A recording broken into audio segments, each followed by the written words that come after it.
சத்துணவு முட்டை கொள்முதலில் முறைகேட்டை தடுக்க தமிழக அரசு தவறிவிட்டதாக ஜி. ராமகிருஷ்ணன் குற்றம் சாட்டியுள்ளார்.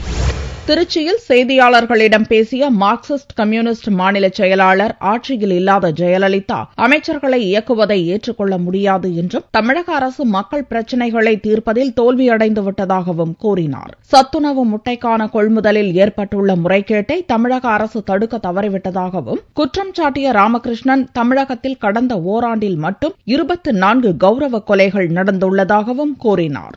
ஒரு கட்சி அந்த கட்சியின் சார்பாக செயல்பட்டு வரக்கூடிய அமைச்சரவைக்கு ஆலோசனை சொல்வது என்பது தவறல்ல.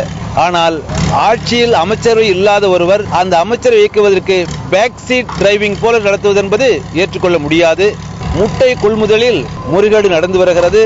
ஆகவே அம்மையார் ஜெயலலிதா அவர்கள் பதவி நீக்கம் செய்யப்பட்ட பொறுப்பேற்றுள்ள இந்த அரசு மக்கள் பிரச்சனைகளை தீர்க்க தவறில்லை என்பதை மார்க்சிஸ்ட் கம்யூனிஸ்ட் கட்சி சார்பாக சொல்ல விரும்புகிறேன். அம்பேத்கரின் நினைவு தினத்தை முன்னிட்டு திருச்சி அரிஸ்டோ ரவுண்டானாவில் உள்ள அவருடைய உருவ சிலைக்கு ராமகிருஷ்ணன் மற்றும் மார்க்சிஸ்ட் கம்யூனிஸ்ட் கட்சியினர் மாலை அணிவித்து மரியாதை செய்தனர்.